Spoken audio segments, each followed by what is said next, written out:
예, 이른 아침부터 이렇게 참석해 주셔서 고맙습니다. 먼저 이 연구에 대해서 간략하게 좀 말씀을 드리면 어, 사실 이제 아까 원장님께서도 말씀하셨지만 이제 대학 평생교육에 대한 어떤 사회적인 수요가 굉장히 이제 증가하고 있을 뿐만 아니라 또 많은 대학들이 실제적으로 참여를 하고 있습니다. 근데 이제 그 과정에서 그리고 학습자들도 많이 참여를 하고 있고요. 근데 이제 그 과정에서 제기되는 여러 가지 법 제도적인 문제, 정책적인 문제, 그다음에 실제적인 수요가 어떤지 이런 거에 대한 구체적인 파악을 하고 그런 이제 데이터에 근거해서 어떤 정책과 법제도 개선들이 좀 필요하다 이런 취지에서 이 연구가 시작이 됐고요. 이 연구는 오늘 이렇게 발표를 하는 세 사람, 저하고 우리 그 박인섭 박사님, 이덕란 입법조사관님 외에도 저기 자리를 함께하고 있는 서영인 박사님하고 그다음에 최영석 박사님 이렇게 같이 참여를 하고 있습니다. 여기 이제 저희가 오늘 이 자리는 가능하면 이제 정책 제안을 좀 더 체계적하기 위한 그 취지에 맞추다 보니까 오늘 세 분이 발표를 했는데 이 그 보고서에는 담기지 않았지만 서영희 박사님 같은 경우는 대학 평생교육 정책에 소요된 예산, 투여된 예산에 대한 분석을 했습니다. 그래서 이런 예산들이 얼마나 제대로 잘 되고 있는지 그런 분석을 했고요. 우리 다음에 최영석 박사님은 이제 노동시장과 관련된 부분에 대한 그 연구를 했습니다. 이제 감사 말씀을 드리고요. 제가 오늘 이제 말씀을 이제 드릴 부분은 저희가 이 수요 분석을 해서 설문조사를 했고 양적인 부분이죠. 그다음에 또 하나는 이제 질적인 분석을 위해서 FGI를 했습니다. 그래서 두 가지 부분을 가지고 말씀을 좀 드리겠습니다. 이제 시작하기 전에 올해 그 노벨 경제학상을 받은 그 두 분 중에 한 분이 그 폴 로머라고 하는 분입니다. 이분은 이제 내생적 성장 이론으로 이제 경제학상을 받게 됐는데 그 핵심적인 이제 취지 부분은 이제 최근에 언론에서 나왔다시피 우리나라의 이제 소득주도 성장과 관련해서 그분이 이제 얘기를 한 부분이 굉장히 좋은 시사점을 주고 있는데요. 그분이 얘기로는 이 소득주도 성장이라고 하는 부분이 성공되기 위해서는 어떤 소득의 증가라고 하는 부분이 기술의 습득, 그다음에 능력의 향상으로 연계가 되어질 때 그 소득의 증가가 어떤 사회적인 발전으로 이어질 수 있다라고 하는 부분입니다. 거기서도 중요하게 하는 부분이 결국은 이제 지금 우리가 얘기하려고 하는 이제 평생 학습 부분이 생애 주기에 따른 지속적인 직업 능력 향상, 그다음에 어떤 삶의 질을 높이기 위한 그런 교육이 굉장히 중요하다라고 하는 부분을 잘 잘 지적해 준 것 같습니다. 그런 맥락에서 우리가 오늘의 이 토론회를 좀 이렇게 관심을 갖고 좀 볼 필요가 있다고 봅니다. 그럼 이제 발표를 시작을 하겠습니다. 제가 시간이 이제 굉장히 제한되기 때문에 가능하면 이제 자세한 내용은 자료집에 근거를 하고 저도 가능하면 맨 뒷부분에 정책적 시사점을 제가 7가지를 제안을 했습니다. 그 부분을 중심으로 해서 말씀을 좀 드리고 그럼에도 불구하고 또 조사에 대해서는 또 간략하게 말씀드렸기 때문에 간단히 넘어가겠습니다.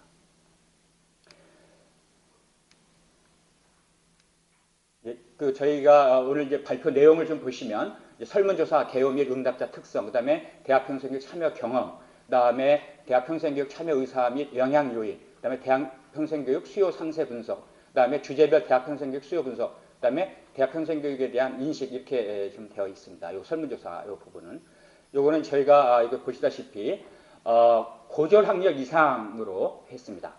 그러다 보니까 일반적인 그 대표 표집하고 약간 좀 차이가 좀 있고요. 왜냐하면 이제 대학 평생교육이라고 하는 부분을 봤기 때문에 그다음에 저희가 성인 학습자라고 하는 측면에서 25세 이상으로 했습니다. 지금 이제 국평원에서 하는 대학 평생교육 사업은 이제 30세 이상으로 되어 있지만 보통 이제 국제적으로는 25세 이상을 성인으로 보기 때문에 했고요. 총 응답자 수는 2,151명입니다. 그래서 이제 그 분석 방법은 이렇게 참조를 해주시고요. 여기에 이제 쭉 보시다시피 저희가 이제 개요미 응답자 특성을 했는데요. 약간 이제 저희가 온라인 조사를 하다 보니까 이제 그 일반 표집하고 약간의 차이가 좀 있다라고 하는 부분을 저희가 이제 여기다 지적을 했고요. 그래서 약간 이제 50세 이상 표집이 약간 가속 표집이 좀 된 면이 있고, 그 다음에는 이제 설문조사가 온라인이라고 하는 부분에 이런 이제 제한적인 부분을 저희가 처음에 지적을 했습니다. 그 다음에 이제 요거 보시면 저희 이게 특성을 보면 일반적인 이제 인구 통계학적인 특성 외에 직업 및 경력 특성 이런 부분들을 저희가 반영을 했습니다.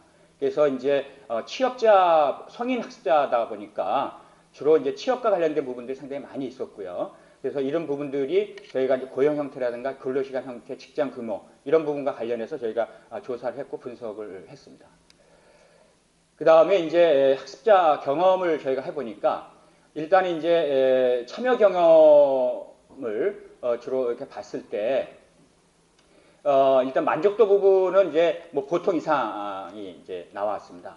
근데 이제 중요한 부분은 성인 학습자 참여의 70.5%, 그 다음에 비학위 과정의 경우가 이제 80.7%가 대학 평생교육에 다시 참여할 의사가 있다 이렇게 얘기를 했습니다. 그래서 이 부분은 뭐냐면 생애 주기적인, 이게 앞으로도 계속 이미 한번 학위를 땄다고 해서 끝나는 게 아니다 라고 하는 부분을 잘 보여주는 부분이다 라고 하는 걸 보여주고 있고요. 그 다음에 전체 표본의 76.1%가 참여 의사가 있다고 했습니다. 그래서 이 수요 부분을 이미 실현된 수요, 그러니까 이미 참여하고 있는 학습자하고 그 다음에 앞으로 참여할 의사를 가진 이제 그 잠재적 수요, 이 두 가지 부분을 포함해서 저희들은 이제 분석을 했습니다. 그 다음에 이제 요거를 저희가 봤을 때 일단 이제 그 과거 평생교육 참여 경험이 많을수록, 그 다음에 최종 학력이 높을수록, 그 다음에 역량이 높을수록, 그 다음에 이제 참여 취업자일수록 이렇게 참여 의사가 높은 부분이 나타났습니다. 그러니까 그동안에 이제 뭐 그동안 평생교육에 참여한 경험이나 학력이 높은 분들이 더 평생교육에 대한 참여 의지가 높다 이런 부분은 많이 나왔지만 연령이 높을수록, 그 다음에 취업자일수록 이런 부분들 같은 경우는 그동안 많이 연구가 안 됐는데 이런 부분 앞으로 이제 생애주기적인 대학 평생교육을 하려고 하면 노동시장과 연계 이런 부분들이 굉장히 중요하다라는 부분을 보여줄 수가 있습니다. 그 다음에 부분은 이제 아직 이직 계획이 있을수록, 그 다음에 이제 직장 규모가 클수록 대학 평생교육에 대한 참여 의지가 높다, 가능성이 높다 이런 부분을 볼 수가 있습니다. 그 다음에는 이제 참여 의사 이렇게 봤을 때 대학 평생 참여 의사가 이제 앞으로 굉장히 이제 구직과 관련된 수요가 굉장히 늘어나고 있다라고 하는 부분을 우리가 볼 수가 있습니다. 그 다음에는 이제 좀 구체적으로 좀 보게 되면 학위 과정에 대한 참여 의지가 상당히 높습니다. 20.4%로 나왔고요. 일단 학위, 비학위 과정 모두 참여 의사가 높은 사람들은 50%가 훨씬 넘게 이렇게 나타났고, 그 다음에 이제 참여 희망 프로그램들을 봤을 때 이게 좀 보시면 이게 이제 그 전공 분야별로는 뭐 이렇게 상당히 인문사에 이렇게 되어 있지만 전체적으로 직업이나 진로 이런 부분과 관련된 학위 과정에 있어서도 비중이 굉장히 높았고, 특히 비학위 과정 같은 경우도 50% 이상이 직업 능력 향상 교육으로 높습니다. 그 다음에 이제 저희가 보시면 대학 평생교육 참여 동기를 보시면 직업, 진로 및 경력 개발에 관련된 부분들이 일단 압도적으로 높고요. 그 다음에가 이제 배움의 열정, 개인적 즐거움, 지역 자아 탐색 이런 부분들이 이제 있고요. 학위 과정, 비학위 과정도 직업 진로 경력 개발이 압도적으로 높습니다. 그 다음에 이제 개인적 즐거움, 배움의 열정 이런 부분들이 이렇게 있습니다. 그래서 이제 잠깐 죄송합니다. 이게 자꾸 느려서요. 그 다음에 이제 이번 연구에서 저희들이 이제 그 참여 의사가 있다. 성인 학습자, 학위 과정 참여 의사 부분들하고 비학위 과정에 대한 이런 부분들을 저희가 이제 분석을 했고요. 저희가 대각성을 좀 제가 진도를 내놓으라고 그렇습니다. 그 다음에 이제 학위 과정의 경우에 학년기 학생뿐만 아니라 이제 성인 학습자까지 학대하는 거에 대해서 압도적으로 높은 그 수요 분석이 나타났고요. 그 다음에 이제 부담에 있어서는 이제 학비 부담 이런 부분들이 굉장히 크고, 이런 부분들에 대해서는 본인의 부담도 있지만 지자체라든가 국가적인 부담 부분들을 많이 이제 기대를 하고 있습니다. 이러기 때문에 지금 이제 아까 말씀드린 20% 수요라고 하는 것이 그대로 다 볼 수는 없습니다. 약간 이제 과대 추정된 부분이 있다라고 볼 수 있습니다. 근데 그럼에도 불구하고 개인 부담 부분을 여기서 얘기한 걸로 봤을 때는 이 수요가 단순히 그냥 희망만을 얘기한 건 아니다라고 하는 부분을 우리가 또 볼 수가 있습니다. 그 다음에는 이제 참여 희망 이게 하고 그 다음에 이제 그 시점 부분들을 봤을 때 이제 학위 취득 부분들에 대한 이제 수요가 상당히 높은데 그 다음에는 이제 앞에 세 가지 부분이 대학의 특성 부분입니다. 아무래도 그러니까 평생교육을 왜 대학이 하는가에 대한 부분들입니다. 그러니까 우리가 이제 대학 평생교육을 할 때 평생교육에 포커스를 둘 것이냐 아니면 대학이라고 하는 쪽에 포커스를 둘 것이냐라고 하는 굉장히 앞으로 중요한 쟁점 부분입니다. 근데 지금의 현재 법상으로 봤을 때 평생교육이라고 했을 때는 정규교육 밖으로만 되어 있습니다. 그렇게 되기 때문에 사실은 정규학위 부분에 대한 이런 부분들이 굉장히 어려운 부분이 있는데 대학이라고 했을 때는 어쨌든 간에 학위라든가 그다음에 질 높은 교수진이라든가 대학이 주는 어떤 공신력 이런 부분들이 굉장히 중요한 부분입니다. 이런 부분이 필요하기 때문에 대학 평생교육에 대한 수요가 굉장히 높다라고 하는 부분을 우리가 본다면 대학의 역할 부분에 우리가 굉장히 중요한 강조점을 둬야 되는 게 아닌가 이런 생각을 듭니다. 그 다음에는 이제 시점으로 보면 1년 이내가 이제 현재 참여하는 중 2.4%인데 요거는 저희 그 캐디에서 평생학습 실태조사 분석을 합니다. 거기하고 거의 유사한 수치입니다. 그렇기 때문에 이게 과대 추정되지 않았다라고 하는 부분을 상당히 또 보여주는 부분이에요. 그 다음에 이제 지금으로부터 1년 이내가 24%고, 그 다음에 이제 3년 이내 정도가 41%이기 때문에 여기까지만 보더라도 상당히 거의 70%에 가깝게 이제 육박은 하고 있습니다. 그 다음에 이제 보면은요. 이제 주제별로 이제 여기 생애 주기별 대학 평생교육 수요 특성을 봤는데 저기가 생애 주기로 봤기 때문에 인생을 크게 보면 한 4기로 나눕니다. 이제 그 세계적인 이제 추세적으로 보면 1기를 1세부터 24세 우리가 흔히 말하는 학령기로 볼 수가 있고요. 그 다음에 25세부터 49세 부분입니다. 대체로 이제 직업과 관련된 연령 시기입니다. 그 다음에 이제 3기를 50세에서 74세로 봅니다. 이건 대체로 은퇴를 전후한 이제 시기부터 보고요. 그 다음에 75세부터 100세, 뭐 그 이후까지 이런 인생 4기로 봅니다. 옛날에는 이제 거의 뭐 3기까지로만 봤는데 지금은 100세 시대 그 이후까지 가기 때문에 이제 4기에 대한 부분도 있기 때문에 근데 이제 저희가 지금 현재로서는 2기와 3기에 초점을 뒀고 또 2기도 25세부터 50세까지가 또 그 안에 또 약간의 차이점도 있지 않을까 해서 2기를 갖다가 2기 전기, 2기 후기 이렇게 구분을 저희가 해서 분석을 했습니다. 이렇게 이제 쭉 이렇게 보시면 이제 2기와 3기 간의 구분이라든가 2기 전기와 후기 간의 약간의 특성 부분들이 나오는 부분들을 이제 볼 수가 있습니다. 그래서 2기 전기가 2기 후기에 비해서 직업 진로 및 경력 개발 동기가 높습니다. 이건 뭐 어떻게 보면 아무래도 계속적으로 직업을 찾는 그런 이제 시기이기 때문에 아무래도 이건 그런 것 같습니다. 그래서 이런 부분들 이게 약간 이 생애 주기 연령 시기별로 이런 프로그램의 좀 초점이 좀 이렇게 다양해질 필요가 있지 않느냐라고 하는 부분을 잘 부분입니다.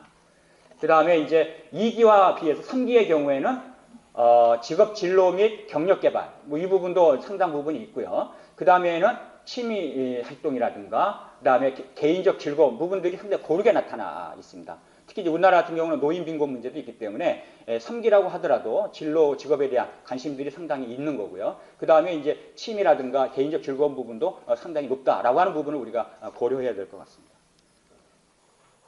그 다음에 이제 보면 그 생애 주기별로 이제 이렇게 쭉 그 특성을 저희가 이제 또 좀 비교를 해놨습니다. 그래서 이 부분을 좀 보시면 이게 비학위 과정에 있어서도 이게 이제 상당히 유사한 흐름들이 나타나고 있다라고 하는 부분을 이제 볼 수가 있습니다. 그 다음에는 이제 참여 동기별 수요를 봤을 때 저희를 또 하나 이제 분석을 한 게 우리가 크게 보면 학습 동기를 어떤 인적 자본 동기, 어떤 사회적 자본 동기, 어떤 정체성 자본 이렇게 크게 세 부분으로 나눌 수 있습니다. 이제 인적 자본부는 좀 주로 직업 진로라든가 경제적인 동기이고요. 어떤 사회적인 동기는 주로 사회성에 관련된 부분. 그다음에 정체성 부분은 이제 자아 탐색이라든가 이런 부분입니다. 근데 이제 사회적 자본하고 정체성 자본의 경우는 크게 차이가 없기 때문에 크게 두 개로 묶었습니다. 하나는 인적 자본 동기, 사회 정체성 자본 동기 이렇게 저희가 묶어서 저희가 또 분석을 해봤습니다. 그래서 이렇게 보니까 이거에 따라서 약간의 이제 차이점들이 좀 있습니다. 예를 들어서 참여 동기에 있어서 아무래도 어떤 사회적 정체성 자본의 동기가 높은 분들의 경우에는 어떤 이제 그 인문 사회적인 분야에 대한 관심이 좀 높다든가 예체능 부분에 대한 관심이 선호도가 좀 높다든가 이런 이제 그 동기에 따라서 상당히 참여하는 프로그램의 그 분야가 상당히 차이가 있다라고 하는 부분을 볼 수가 있습니다. 예, 시간이 뭐 5분 남았다고 하니까 좀 더 빨리 좀 가야 될 것 같습니다. 요거 이제 쭉 보시고요. 그 다음에 이제 기타 부분을 제가 건너뛰겠습니다. 요거 이제 좀 간단히 보시면 이게 지금 현재 그 평생교육에 대한 인식 부분입니다. 요거를 이제 보시면 저희가 생각할 때보다는 그래도 인식 부분이 대학 평생교육에 대한 인식이 높은데 여기서 이제 또 하나 참고해야 될 부분은 대학 평생교육에 대한 인식은 60% 훨씬 넘는데 지금 현재 바뀐 정책, 대학의 평생교육 체제, 뭐 이거에 대한 거는 30%에서 뚝 떨어져요. 이 얘기는 뭐냐면 정책의 지속성과 일관성이 굉장히 중요하다라고 하는 부분을 저희가 볼 수가 있습니다. 그래서 이 부분은 제가 그렇게 간단하게 좀 보고요. 그 다음에가 이제 저희가 그 한 부분이 FGI 부분이기 때문에 FGI 부분을 제가 설명을 FGI 부분은 두 그룹으로 나눴습니다. 아까 2기에 대한 학습자 부분들 한 그룹하고 그 다음에 3기에 해당하는 그러니까 25세에서 49세에 해당하는 분, 그 다음에 50세에서 74세에 해당하는 부분을 두 그룹으로 나눠가지고 주로 인터뷰를 했고 인터뷰 내용은 주로 이렇게 설문조사에서 물어본 부분들에 대한 좀 이렇게 심층적 분석을 위해서 저희가 질문지를 만들었습니다. 그래서 이 질문지 내용 부분을 참조를 해주시고요. 결과들은 대체로 이 설문조사 결과하고 크게 일맥상통한 결과들이 많이 나왔습니다. 그래서 그것들을 좀 더 심층적으로 분석하는 데 많은 도움이 됐다라고 하는 부분 말씀드립니다. 그리고 요거에 대해서 이제 보고서에는 굉장히 자세하게 참여하신 분들의 의견들을 많이 반영했습니다. 여기는 다 반영하지 못했고요. 그 다음에 이제 저희가 결국 중요한 거는 이 이제 설문조사하고 FGI 결과를 통해서 저희들이 이제 정책적 시사점 부분을 이제 도출한 부분입니다. 그 부분을 중심으로 해서 좀 말씀을 좀 드리겠습니다. 정책적 시사점을 보시면 먼저 대학 평생교육에 대한 수요가 이제는 소외계층이라고 하는 그 아주 이제 비주류, 소위 말하는 비주류가 아니라 이미 이제 거의 주류화됐다. 왜냐하면 성인 학습자, 대학 평생교육에 대한 수요가 76%가 넘고, 그 다음에 학위에 대한 수요 이런 부분들이 높기 때문에 그렇다라고 하는 부분을 저희가 갑니다. 그래서 일단 대학 평생교육에 대한 법적 제도적인 접근을 할 때도 이제 기존의 어떤 소외계층에 대한 그 다음에 비정규적인 접근이 아니라 학위, 정규적인 접근 이런 부분들이 굉장히 중요하게 강조된다라고 하는 부분 말씀을 좀 드렸고요.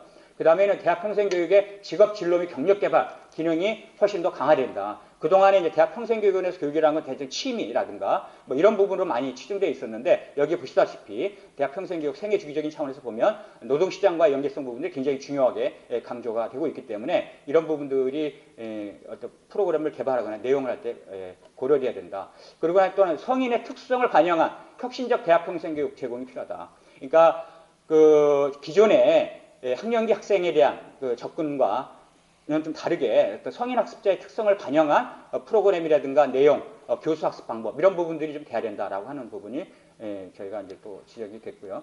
그 다음에는 이제 교육비 경감을 통한 대학 평생교육 참여 확대 부분입니다. 그러니까 이 부분은 지금 현 정부에서도 대학 교육 기능이라든가 지금 제가 알기로도 대학 평생 직업교육에 대한 예산이 크게 증가를 하고 있는 걸로 알고 있습니다. 그래서 어떤 이제 교육에 대해서는 국가의 책임을 굉장히 많이 강조하고 있는 흐름이기 때문에 다시 한번 우리가 좀 이 부분을 좀 중요하게 볼 필요가 있습니다.